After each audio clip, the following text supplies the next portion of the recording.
अस्सलाम वालेकुम my YouTube family, कैसे हैं आप सब। उम्मीद है कि आप सब खैरियत से होंगे।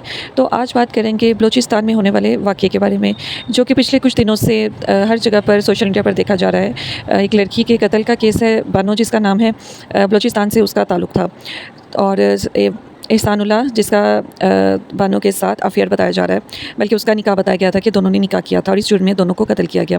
तो इसके पीछे असल कहानी क्या है, उस बारे में आज बात करेंगे। जो बानो है उसका ताल्लुक़ बलूचिस्तान के एक अलग कबीले से है, और जो एहसानुल्लाह है उसका ताल्लुक़ दूसरे कबीले से है। जैसा कि हम जानते हैं कि बलूचिस्तान में जो है वो कबाइल सिस्टम है, कबीले हैं, उनका अपना जिरगा होता है, उनके अपने फ़ैसले होते हैं और उनके फ़ैसले मानने भी पड़ते हैं। तो जो बानो और एहसानुल्लाह है, इनका कोई निकाह नहीं हुआ था। बानो पहले से शादीशुदा है, इसके शौहर का नाम नूर मोहम्मद है और इसके 5 बच्चे हैं।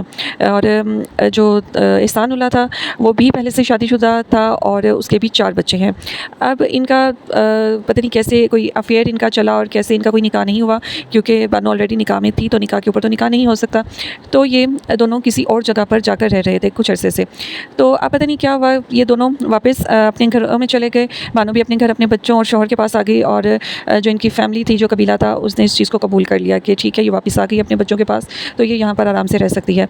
लेकिन जो एहसानुल्लाह है उसने बानो का पीछा नहीं छोड़ा। वो टाइम टू टाइम बानो के घर के चक्कर लगाता रहता था बाइक पे, और ये लोगों ने इस चीज़ को देखा और नोटिस किया कि ये बानो के घर के चक्कर लगाता है।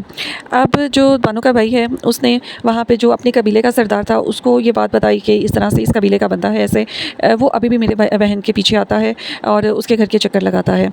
अब इस कबीले का जो सरदार था उसने एहसानुल्लाह के कबीले का जो सरदार था उसको उसके साथ टेलीफोनिक रब्ता किया और उसे इस सारी सिचुएशन के बारे में बताया, और उसे कहा कि अपनी कबीले के इस बंदे को मना करें या हम उसको सज़ा देंगे। तो जो एहसानुल्लाह के कबीले का सरदार था उसने कहा कि अगर तो दोनों रंगे हाथों पकड़े जाते हैं तो सज़ा दोनों को मिलेगी, अगर आप एहसानुल्लाह को सिर्फ सज़ा देंगे तो हम आपके ख़िलाफ़ जाएंगे। तो फ़ैसला हो चुका था कि दोनों को, जैसे ही ये ऐसी कोई सिचुएशन बनती है जिसमें दोनों को इकट्ठा पाया जाता है या ये दोबारा मिलने की कोशिश करते हैं और रंगे हाथों पकड़े जाते हैं, तो दोनों को सज़ा के तौर पर कत्ल कर दिया जाएगा। ये फ़ैसला हो चुका था दोनों तरफ से। तो जो बानो और एहसानुल्लाह हैं वो इस फ़ैसले से ज़ाहिर है नावाकिफ़ थे। एहसानुल्लाह एक दिन ऐसे ही आता है, बानो के घर के आसपास चक्कर लगाता है। अब बानो अपने घर से निकलती है। अब ये नहीं पता कि बानो किस मकसद से अपने घर से निकलती है। शायद वो एहसानुल्लाह को मना करने के घर से निकलती है, उससे मिलने के घर से निकलती है, कोई नहीं जानता कि वो किस घर से निकलती है। बहरहाल दोनों निकलते हैं घर से।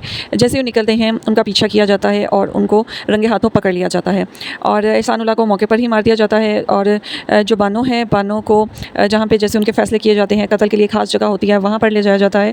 वहाँ पे उसका भाई उसको गोलियों के साथ फ़ाइट करता है और उसको भी मार दिया जाता है।